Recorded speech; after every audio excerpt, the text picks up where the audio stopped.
Hey guys, Desolator Magic here, and it's time for more slivers. Spoilers. Slivers. First up, we got Mox Tantalite. Ooh, it's a mythic. It has Suspend 3/0 and no CMC at all, which that's weird. I thought it had to have one. So not having a casting cost at all, I believe, makes it effectively 0. And that means you can do all kinds of stuff, go fetch it and stuff with other cards from the set, and I think that was obviously the point. Now, you're probably thinking, what is Tantalite? Because, we've got the Mox, really expensive stuff, like emeralds. Everybody knows what emeralds cost. But since everybody keeps bitching about me not doing my research, I found out that you can get about 102 carats of Tantalite crystal mined in Afghanistan by a mining company from Thailand. You can get that online for about $19.99, free international shipping. That is a deal right there. Now, 102 carats is only about 2 centimeters cubed, a little bit less actually. But still, compared to like a sapphire or a diamond, yeah, this is cheaper. So clearly not one of the better Mox cards, just at least on the open jewelry market. So anyway, if you don't cheat this in, 3 turns is a long ass time for 1 mana. That's ridiculous. If you're gonna play this like the natural way, I don't think you're gonna get much mileage out of it, even in Commander. Next up, we got a reprint that's legal for Modern in the first time, as with most of these. It's Genesis, and this is a very interesting card. It was printed in Judgment.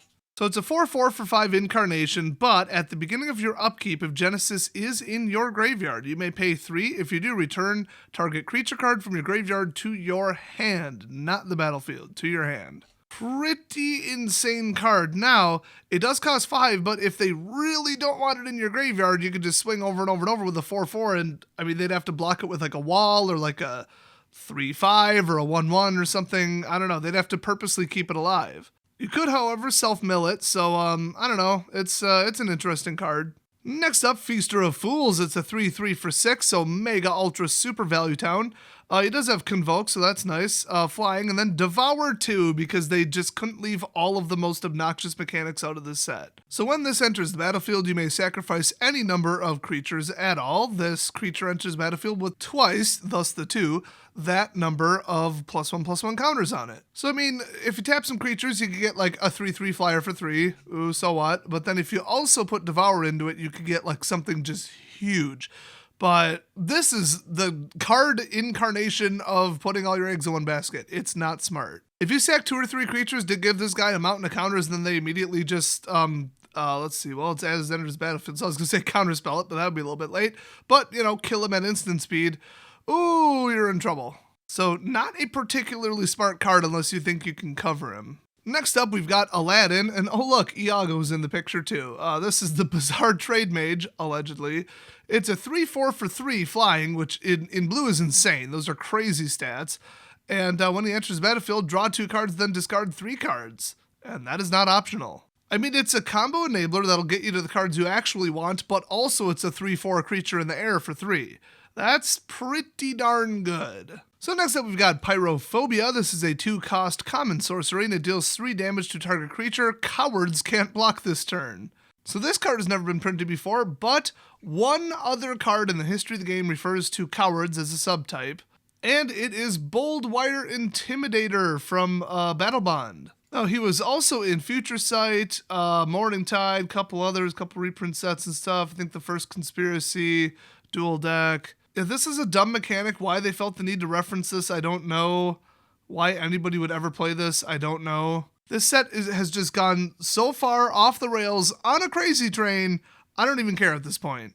So, obviously, they're going to print Boldwire Intimidator in this set again. Anyway, next up, we've got Mother Bear. Everybody loves classic bear cards. This is a 2/2 for 2, and if you pay 5, you can exile Mother Bear from your graveyard, create 2 2/2 green bear creature tokens.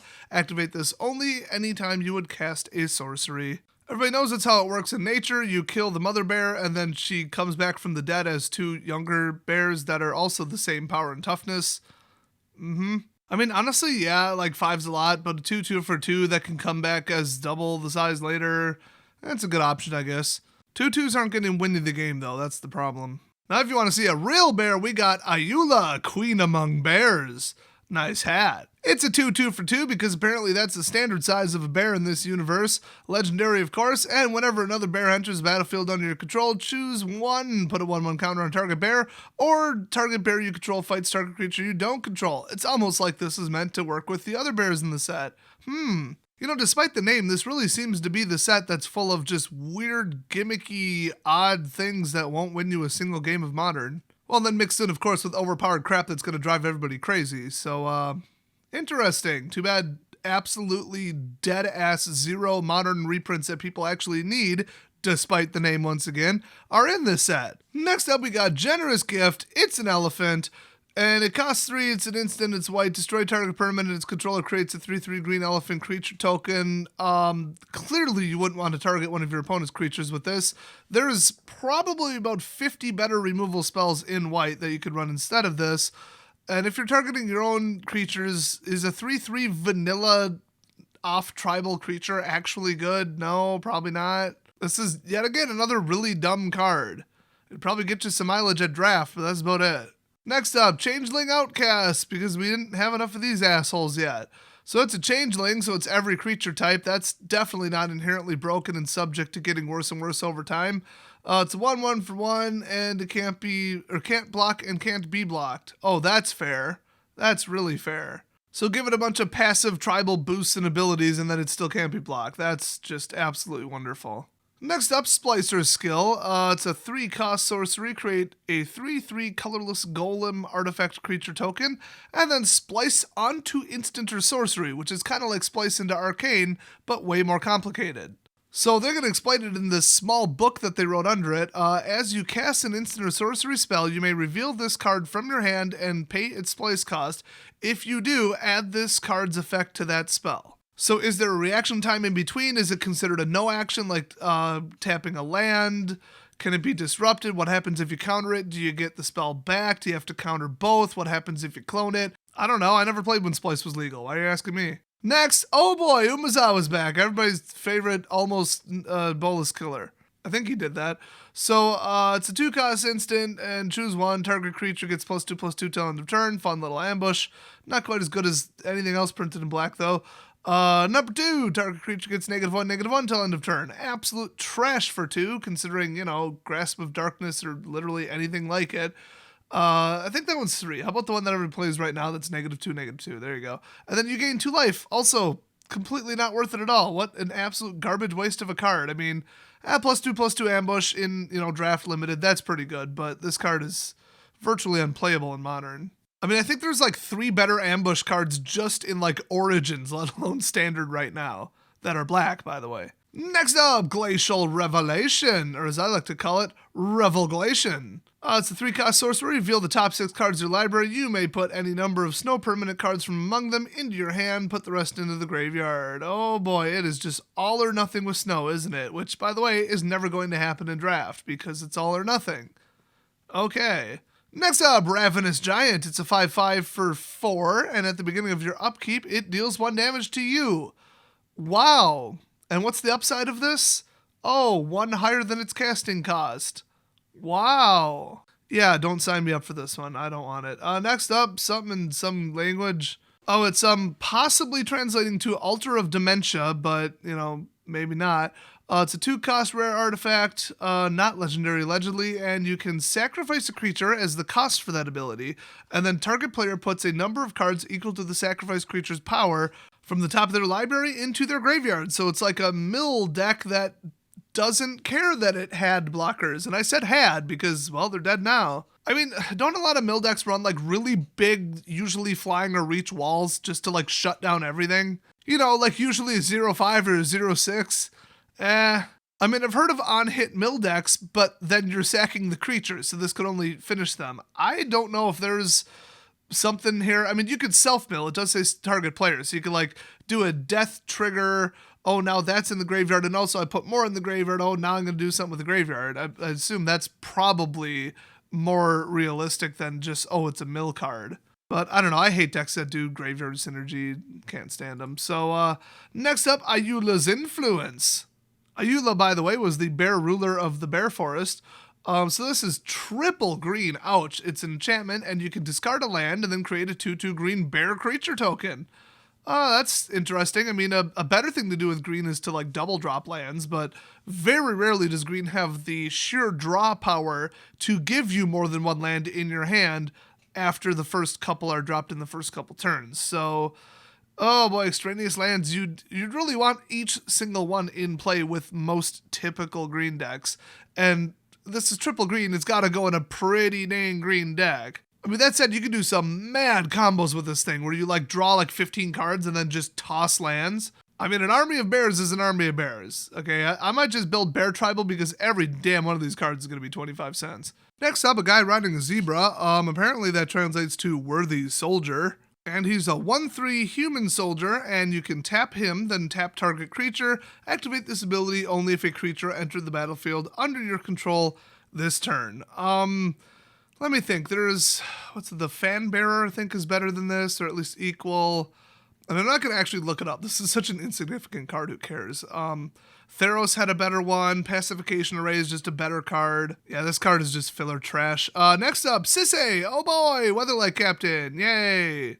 Didn't she refuse to join the crew? So this must be an earlier shot of her. It kind of looks like MJ. Alright, so she's a 2/2 for 3 legendary creature human soldier. When she gets +1/+1 for each color among other legendary permanents you control. This is clearly a card that should have been in Dominaria, but it didn't fit with the storyline or just didn't fit in the card set. And you can pay 1 of each color, search your library for a legendary permanent card with converted mana cost less than Sissay's power, put that card onto the battlefield, then shuffle your library. Everything about this screams not worth it, but I don't know, somebody will probably stick it in 5-color humans, who knows. Next up, oh, hell yes, Squirrel Nest. It's a 3-cost enchantment aura, enchant land. Enchanted land has tap, create 1 green squirrel creature token. Oh yes. So believe it or not, this actually is a reprint from Conspiracy 1, I believe it was, but also that was a reprint from Odyssey. So not a new card, but hey, the more support for squirrels, the better. And speaking of adorable, fluffy creatures, why did Grumpy Cat have to die? How am I supposed to go on with my life without Grumpy Cat? Why couldn't the Grim Reaper have taken Nancy Pelosi? Get on your broomstick and ride back to hell, you bitch! I wouldn't be surprised if Pelosi secretly killed Grumpy Cat. I am never going to get over this tragedy. But next up, we've got Frostwalk Bastion. I wonder if this has to do with snow. Oh, look, it's a snowland. It taps for colorless. It's useless. Pay 1, and then I still don't know how this snow bullshit works. It says it can be paid with 1 mana from a snow permanent, but you can't, like, convoke it with a snow permanent. So what they mean is a snow land, but then, oh, it could be a non-land permanent that taps for snow energy. What is this? Why did they think this bullshit was going to take off in Modern? It's not. It's not even going to take off in Draft. So, I don't know. You pay 1 mana and a snowball until end of turn, it becomes a 2/3 construct artifact creature that's still a land. Cool. It's a land and a creature and an artifact. I'm sure it won't get blown up. But wait, there's more. Whenever it deals combat damage to a creature, tap that creature and it doesn't untap during its controller's next untap step, which they're going to see coming a mile away. This is so stupid. This is especially stupid considering that the lands, like the snow lands, are the most important thing in a snow deck. And this one taps for colorless when snow is a 5-color mechanic in the set, if I'm not mistaken. So snow is kind of like the 6th color because it either has to be snow or it has to be not snow. You know who probably loves snow? Grumpy Cat. Why? Why did it have to be Grumpy Cat? And finally, we've got Thundering Djinn, a 5-cost 3/4 flyer, and whenever it attacks, it deals damage to any target equal to the number of cards you've drawn this turn. Holy shit, I'm glad this isn't in Standard. I'm not sure that this would be even remotely close to lethal, even with like an actual Storm deck. So this would probably have to be Modern Classical Izzet, like Drake's or something. And I don't even know if that's a thing. And honestly, 5 mana, I mean, that's a powerful effect, but 5 mana, like you're probably out of cards to draw a bunch of cards at that point. So, I don't like it. So that's it for today. I'm going to go take a nap because I ate an amount of breakfast food today that would kill a lesser human. Luckily, I've built up a tolerance for eating 5+ pounds of solid breakfast foods in one sitting over my lifetime. But seriously, I'm barely awake enough to record this. But you know what'll wake me up? Wake me up inside. Hitting subscribe. Well, not me, you. You have to hit the subscribe button. Or don't. I don't care. I'm certainly not saying that the ghost of Grumpy Cat will haunt your daydreams and nightmares until the end of time if you don't subscribe. But, you know, just to be safe, it wouldn't be a terrible idea. I'll see you guys next video.